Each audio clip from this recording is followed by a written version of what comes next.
am so excited to be here with all of you, with Senator Gillibrand, with Congresswoman Ocasio-Cortez. We're here to talk about high-speed rail. Look, we have a once-in-a-generation opportunity to invest in infrastructure. We cannot squander that by investing in the last generation's infrastructure. High-speed rail, high-speed broadband, this is the future, and that's why we're here today. Americans deserve the same choices to travel that everybody else in the world has. You know, why do Chinese get more freedom to travel than we do? They can go by plane, they can go by car, but they can also choose high-speed rail. And there's a great example. The biggest high-speed rail corridor in the world today is between Beijing and Shanghai. And just to be clear, they're not going at 80 miles an hour, 100 miles an hour, or even 150 miles an hour like the trains behind us in the Northeast Corridor. They go up to 250 miles per hour in China. If they can do that in China, we ought to be able to do it right here at home in America. Beijing to Shanghai is the same distance as Chicago to Atlanta. And you know what? If we invested in airports between Chicago and Atlanta, you know, you might reduce congestion at O'Hare. It would be good for those cities, but it would do nothing for the cities in between. But high-speed rail between Chicago and Atlanta connects Louisville, Chattanooga, Nashville, all these other cities. We bring America together with high-speed rail. I mean, let's talk about New York for a second. Albany is 152 miles from New York City. How fast can you do that on a high-speed train? 36 minutes. That's transformative. That is transformative. And guess what, guys? Other countries know this. Morocco has 0.5% of our GDP. They're investing in high-speed rail. So where's America? It's time to show up.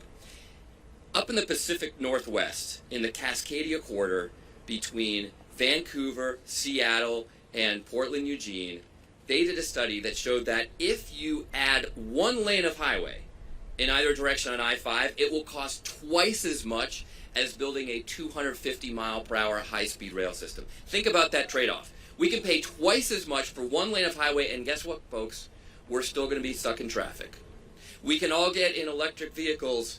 We're just going to have silent traffic jams. You're not going to get there any faster. But you build high-speed rail, you connect those cities, $355 billion in economic returns, because you can get faster to where you need to go, to where you need to work, and where you can afford to live.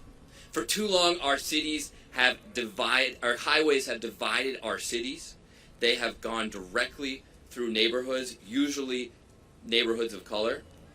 High-speed rail connects communities. It brings people together. It's the way of the future. So that's why we're here today. I'm so honored to be here with all of you, with climate activists, with young people. If you look out at this crowd, this is not people who want their name on a bridge before they die. These are people who want to invest in the future.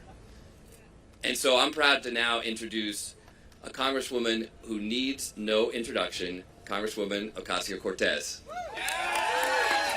Thank you so much. Thank you, Representative Moulton. Thank you, Senator Gillibrand, for staying and joining us in this incredible effort. And thank you to all of our advocacy groups, Working Families Party, Sunrise DC. We've got our Teamsters here because this is part of our overall goal to create millions of union jobs in the United States of America, building climate infrastructure to bring down our carbon emissions, save our future, and improve our quality of life.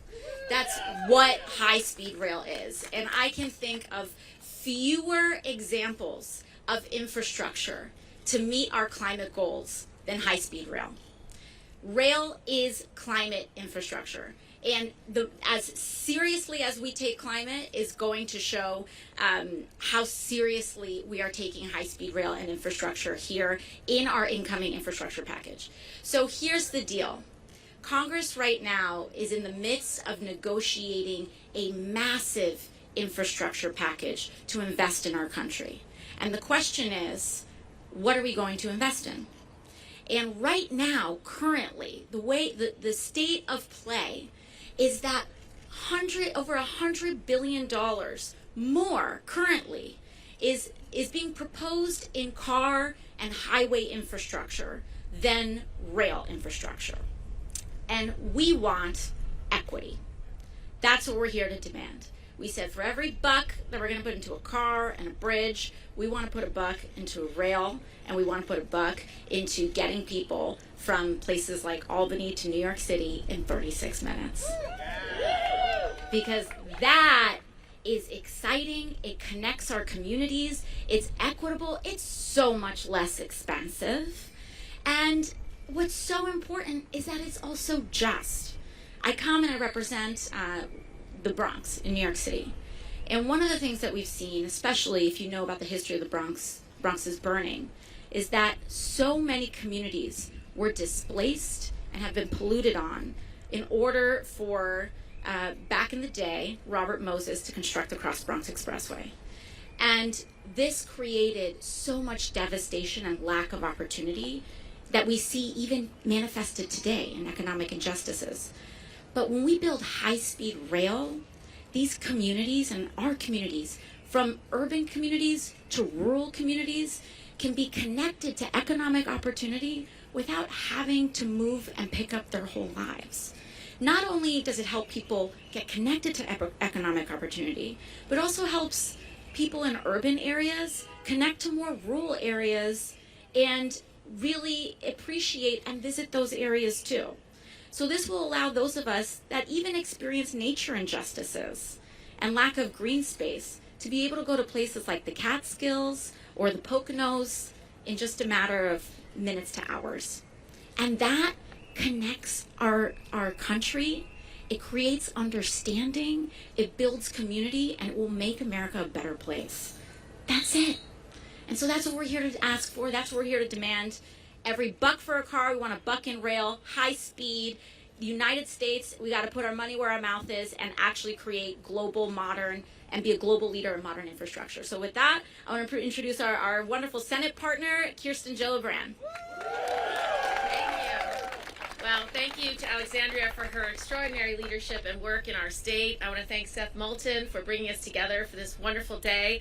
I want to thank our partners, all the advocates standing behind us, especially the Teamsters and the Brotherhood of Locomotive Engineers and Trainmen, the U.S. High-Speed Rail Association for Climate Justice, and everyone else that's here with us today. Thank you for your voice, thank you for your leadership, and thank you for being here on a day when we want to talk about the future. I think both Seth and Alexandria said it right. This is about who we are as a nation and our national competitiveness. Why would we ever cede competitiveness to places like China? Why would we want to look at Europe and say, well, they have that, but we don't yet? It's outrageous. It's absurd. We're the strongest, greatest industry in the world when it comes to ambition, when it comes to entrepreneurialism, when it comes to innovation. And we should never be ceding that leadership anywhere in the world. And we are at the pinnacle of a climate crisis. We have to make decisions today about how we will affect the future of this country. So when we decide to make an investment in infrastructure, as we are debating today in the Senate and the House, we have to make the investments that help not just the next generation, but 2 and 3 generations from now. We have to be stewards of not only the economy, but the environment, of the globe. We have a moral responsibility to make sure that the air we breathe is clean, that the water we drink is clean, and that the future for our children is better than the reality we have today.